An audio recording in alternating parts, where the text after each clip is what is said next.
Shalom, ouvracha, bonjour à toutes et à tous. Alors la dernière fois, on avait expliqué qu'il n'était pas bon de rentrer dans les explications avec les enfants pour toutes sortes de raisons sur lesquelles on ne va pas revenir. Mais il y a quand même une nuance à faire, que c'est vrai qu'une fois que l'enfant en fait a pris le pli, une fois que l'enfant nous a écoutés, une fois que l'enfant a pris l'habitude de faire ce qu'on voudrait qu'il fasse en fait, alors là évidemment l'explication elle va avoir un rôle important dans l'éducation. C'est-à-dire que c'est pas pour rien que l'explication, je crois qu'on l'a déjà dit au cours précédent, ça s'appelle ta'am dans le langage Gemara. L'explication c'est le ta'am. Le ta'am ça veut dire aussi goût. Et en hébreu c'est pas pour rien. Tous les mots en fait ils renferment en fait toutes les sens de la chose et la signification en fait étymologique en hébreu elle veut dire énormément de choses. Donc la raison pour laquelle si vous voulez le mot goût et le mot explication sont le même mot. En fait, ça veut tout simplement dire que parce qu'en fait, quand on fait les choses avec une explication, en comprenant ce qu'on fait, quand on fait des choses et qu'on sent qu'il y a du sens à ce qu'on fait parce qu'on comprend, ça donne du goût, donc ça donne du plaisir. Donc évidemment que dans le domaine de l'éducation, l'explication elle a aussi un rôle qui est très important. On ne vient pas dire, on vient pas faire une croix sur l'explication. On vient faire une croix sur l'explication lorsqu'elle ne vient pas au bon moment, en fait. Si maintenant, je veux maintenant dispenser à mon enfant une discipline qui est saine, et si maintenant je vais rentrer dans les explications, là, ce n'est pas le bon moment. Parce que comme on l'a expliqué, l'enfant, comme il n'a pas envie de faire ce qu'on lui demande de faire, il ne va pas l'entendre, l'explication. Il ne veut pas l'entendre, l'explication. Ça, c'était le premier problème. Deuxième problème, c'est si j'habitue l'enfant systématiquement à faire parce que tu comprends. Ça aussi, c'est un gros problème. On ne va pas revenir. On avait déjà expliqué que c'était un vrai problème, que ce soit dans le domaine de la religion ou que ce soit dans tous les autres domaines de la vie. Mais par contre, une fois que l'enfant il a déjà pris le pli, une fois que l'enfant il a déjà pris une habitude, venir maintenant lui donner une belle explication, un beau tam, comme on dit en hébreu, de ce qu'il est en train de faire, non seulement ce n'est pas quelque chose qui va gâter son éducation, qui va abîmer son éducation, mais au bien au contraire, c'est quelque chose qui va lui donner du goût à faire les choses. Et comme on l'a expliqué plusieurs fois, le propre de l'éducation, c'est de donner du goût, de la satisfaction, du plaisir à l'enfant à faire en fait toutes les choses vers lesquelles on veut l'éduquer. Donc dans ce sens-là, il faut bien faire la nuance entre explication en réalité au bon moment ou au mauvais moment. Il faudra que ce soit fait tout simplement au bon moment. Aussi, dans certains domaines, pour certaines choses, on peut dire à l'enfant, on peut expliquer une chose à l'enfant et lui dire, bah, tu sais, voilà, je t'explique la chose, moi je pense que c'est bien de faire comme ça, je t'explique la chose, mais tu n'es pas obligé de la faire. Alors dans ces cas-là, il faut savoir qu'on n'est pas en train de faire de la discipline. On est en train en fait d'habituer à l'enfant à prendre ses responsabilités. On est en train d'habituer à l'enfant à prendre des initiatives, à décider dans la vie. D'accord ?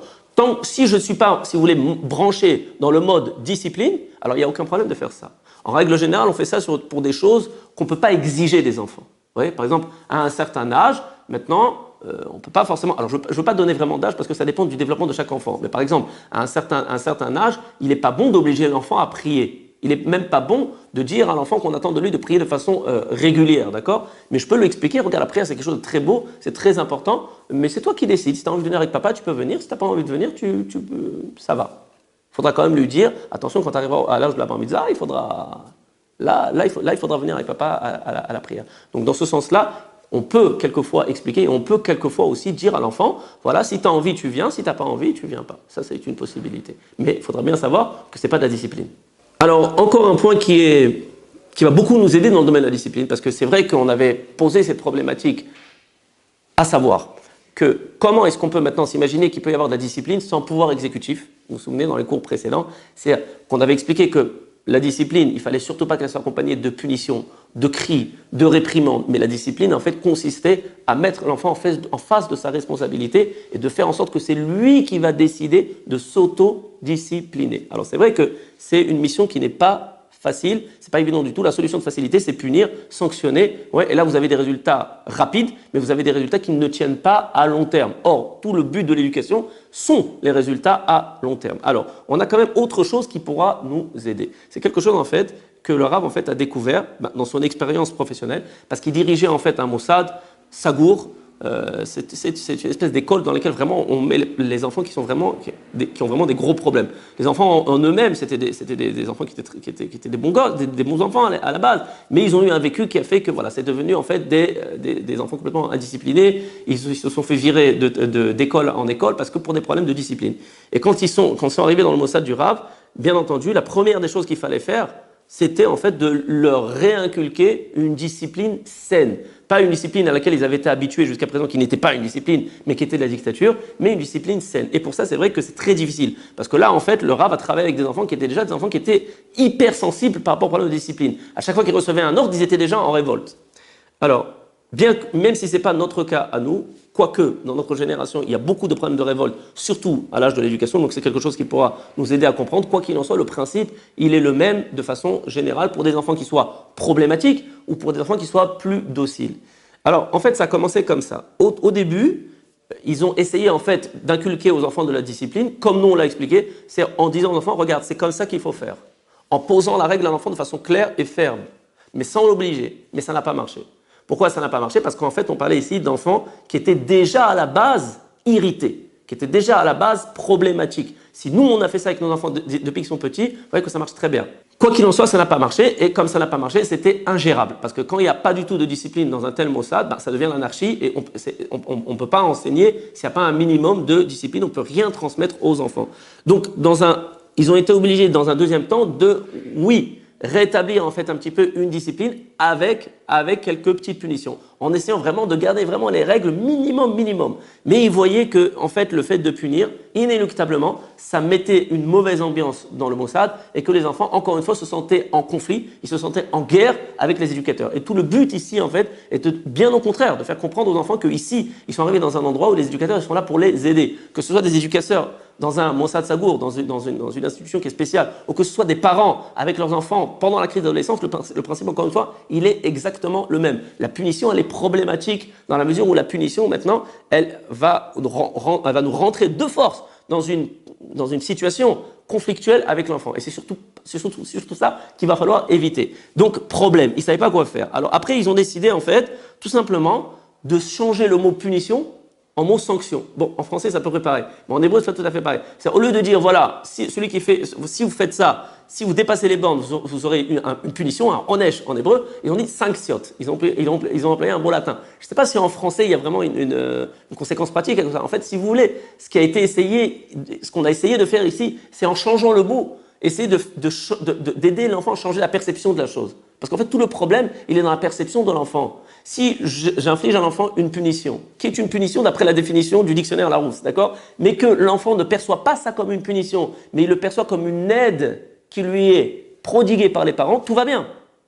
Le problème, c'est la perception de l'enfant. Vous comprenez? Ça a marché un petit peu, il nous dit ici le Rav, mais ce n'était pas encore ça. Et jusqu'au moment en fait, où ils ont trouvé vraiment la solution idéale, c'est que en fait, la punition a été transformée en imoun en hébreu. Le imoun, c'est l'entraînement. Alors on va dire, c'est quoi exactement la différence? Eh bien regardez, on va finir sur ça. C'est l'histoire en fait qui va illustrer exactement le principe. Il s'était passé quelque chose qu'en fait, dans ce Mossad-là, les Bachourim, les élèves, ils avaient l'habitude d'être mitnadned, de se balancer comme ça. Vous voyez, toc, ils se balancent comme ça, d'accord? Et c'était une habitude qui était contagieux. Tous les élèves, ils se balançaient comme ça, d'accord? Et il s'est passé quelque chose de grave, c'est-à-dire qu'il y a un élève qui a glissé, il s'est ouvert, et là, c'était vraiment hyper dangereux. Donc, il fallait absolument mettre à ce niveau-là une barrière pour éviter en fait un danger.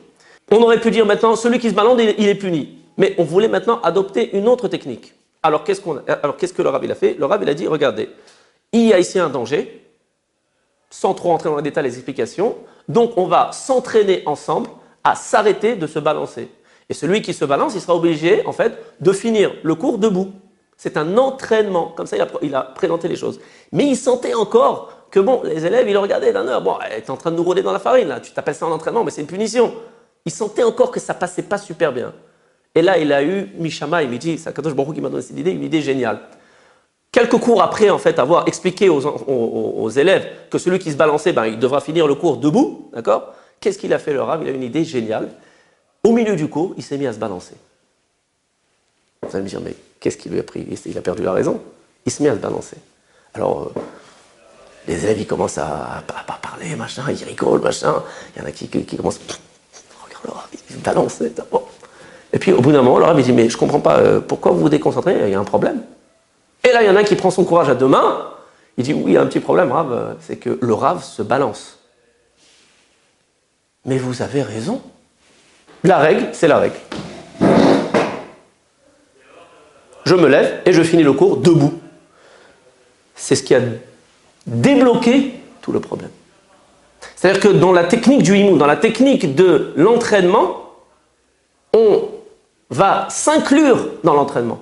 C'est-à-dire, même si moi j'ai fait l'erreur en tant que parent, eh bien, je vais maintenant m'inclure dans l'entraînement. C'est vrai qu'on aura perdu dans ce sens-là le problème en fait de la hiérarchie, et c'est vrai qu'il y a on va dire que ce n'est pas hyper barré par rapport à la hiérarchie, mais on va dire que pour des enfants qui sont vraiment durs, et ça peut marcher pendant la crise d'adolescence, qui sont en révolte contre les parents, le fait de mettre le parent à la même enseigne que l'enfant, en faisant attention quand même qu'il y ait quand même un respect qui soit gardé, parce que c'est vrai que la hiérarchie, c'est quand même quelque chose d'important, on aura tout gagné. En tout cas, le Rav a eu le courage de le faire, et ça a complètement débloqué tous les problèmes de discipline dans l'institution en question.